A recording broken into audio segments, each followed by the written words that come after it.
Hyderabad city శివార్లో జరిగిన యువ మహిళా లాయర్ హత్య కేసు కలకలం రేపుతోంది. 34 ఏళ్ల లాయర్ స్వప్న హత్యపై విచారణ మొదలుపెట్టారు పోలీసులు. మొదలుపెట్టిన తర్వాత షాకింగ్ విషయాలు బయటకు వస్తున్నాయి. ఇది సుపారీ ప్లాన్ మర్డర్డ్ అని అంటున్నారు. లాయర్ స్వప్నకి తన సొంత అన్ననే చంపించాడని అంటున్నారు గ్రామస్తులు. ఆస్తి కోసం తనని ఇబ్బంది పెడుతున్న నెపంతో సుపారీ గ్యాంగ్ తో చంపించాడంటున్నారు. ఉదయం చెల్లెలు పొలానికి వెళ్లిన సమయంలో సుపారీ గ్యాంగ్ ముసుగులు ధరించి కారులో వచ్చారని, స్వప్నని కత్తితో పొడిచి పారిపోయినట్లు చెప్తున్నారు.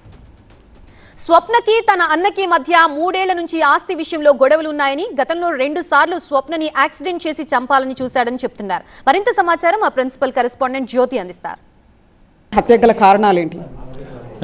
ప్రైమరీలీ భూమి వివాదం వల్లనే అయినాయి. దానిలో 10 acres మదర్కి 10 acres ల్యాండ్ ఉంది. వాళ్ళది పార్టిషన్ షూట్ కూడా పెండింగ్ ఉన్నాయి. కోర్టులో 2 సివిల్ సూట్ నడుస్తున్నాయి. ఈ క్రమంలో ఆమెకి బ్రదర్ పైన అనుమానం ఉంది అని చెప్పడం జరిగింది. మనం ఎంక్వైరీ కూడా చేశాము. బేసిక్ రీజన్స్ ఏదో ల్యాండ్ ఇష్యూస్. ఈరోజు morning she went to survey the land. ఆమెతో పాటు mother and 1 more surveyor also went. అక్కడ వెళ్ళినప్పుడు బ్రదర్కి ఇన్ఫర్మేషన్ వచ్చింది. Brother along with 2 people came and attack down, అంటే మాట పెరిగి అటాక్ చేశారు. అటాక్ చేసినప్పుడు she succumb to the injuries. Okay, అంటే మొత్తం ఎంత ల్యాండ్ ఇష్యూ ఉంది సార్ వీళ్ళ మధ్య? 10 acres ల్యాండ్ ఉంది. 10 acresలో as per mother's versions he wanted to give 6 acre to brother, 4 acre to sister. While brother was not agreeing to this. అంటే maximum ఇస్తే ఇంతకుముందు గ్రామంలో కూడా పంచాయతీ జరిగినాయి. దానిలో ఒకవేళ ఇస్తే 2 acres వరకు ఇస్తాను, దానికంటే ఎక్కువ ఇవ్వను అని brothers version. So that is the main reason. ఇంతకుముందు చెవెల్లా 7/38/25 చెవెల్లా ఎఫ్ఐఆర్ కూడా నమోదు చేయడం జరిగింది. అప్పుడు ఆమె మొయినాబాద్ నుంచి చెవెల్లా పోయినప్పుడు ఒక బ్లూ కార్ ద్వారా నేను స్కూటీలో వెళ్ళినప్పుడు వెనకాల నుంచి హిట్ ఇచ్చారు. అది కంప్లైంట్ ఇచ్చారు. దాన్ని బేస్ చేసుకుని మనం ఎఫ్ఐఆర్ చేశాము. ఎఫ్ఐఆర్ చేసి ఇన్వెస్టిగేషన్ మొత్తం చేశాము.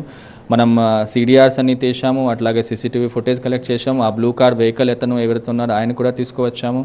వచ్చిన తర్వాత ఈ ఇన్సిడెంట్కి ఆయన బ్రదర్తో సంబంధం లేదు అనేది మనకి ముందు వచ్చేసినాయి. ఆయన కూడా మళ్ళీ మొయినాబాద్ కూడా కేసు ఒకటి ఉంది. దట్ నేను 11th రోజు సాయంత్రం 6:30 అట్లా వెళ్ళినప్పుడు ఒక డోజర్ వచ్చి నాకు హిట్ ఇచ్చాక నేను కింద పడిపోయాను. నేను ఏదో ఒక విధంగా బయటికి వచ్చేసాం. అది కూడా మనం ఎంక్వైరీ చేశాము. అంటే CCTV ఫుటేజ్ మొత్తం చూసుకొని దానిలో అక్కడ డోజర్ ఉందా లేదా, వచ్చినాయా లేదా, మొత్తం ఆ రూట్ మొత్తం చెక్ చేశాము. ఆ టైంలో మనకి CCTV ఫుటేజ్లో ఏదైనా డోజర్ రావడం పోవడం మనకి కనిపించలేదు ఇప్పటిదాకా ఇన్వెస్టిగేషన్లో. అంటే ఏ విధంగా హత్య చేశాడు సార్? రాయితో కొట్టారు, head injury, as well as గొంతులు కూడా నైఫ్తో ఇంజురీ ఉంది. దానివల్ల అంటే బ్రదర్ ప్రమేయమే ఉందా, ఇంకెవరైనా అతనికి సహకరించారా? బ్రదర్తో పాటు ఇప్పటికీ కన్ఫర్మ్డ్ వీరేష్ ఒకరు ఉన్నారు. ఇంకొకరు సస్పెక్ట్ చెప్తున్నారు. అది ఐడెంటిఫికేషన్ మనం చేయాలి. భూ వివాదాల్లో సొంత చెల్లిని హత్య చేసినటువంటి ఘటనలో ప్రస్తుతానికి 2 నిందితులను కూడా అదుపులోకి తీసుకున్నాం. మరొక వ్యక్తి ఉన్నట్టుగా కూడా సమాచారం ఉంది. అన్ని కోణాల్లో కూడా దర్యాప్తు చేస్తున్నామంటూ కూడా డీసీపీ చెప్తూ ఉన్నారు. విజిలెన్స్ హరితో కలిసి జ్యోతి, TV9 హైదరాబాద్. పోలీసుల నిర్లక్ష్యమే స్వప్న హత్యకి కారణమంటున్నారు లాయర్లు. స్వప్న గతంలో 2 సార్లు తన అన్నపై పోలీసులకి ఫిర్యాదు చేసిందని, కేసు నమోదు చేసిన పోలీసులు ఆ తర్వాత పట్టించుకోలేదంటున్నారు. లాయర్ల కోసం రక్షణ చట్టం తేవాలంటున్నారు.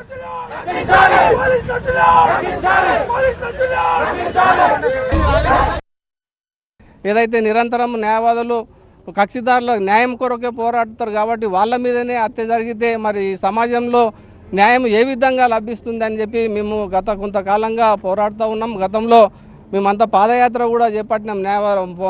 న్యాయవాద రక్షణపై చట్టం తీసుకురావాలని చెప్పి ఎన్నో రకాలుగా మేము విజ్ఞప్తి చేస్తూ ఉన్నా కూడా రాష్ట్ర ప్రభుత్వం నిర్లక్ష్యం చేస్తూ ఉన్నది.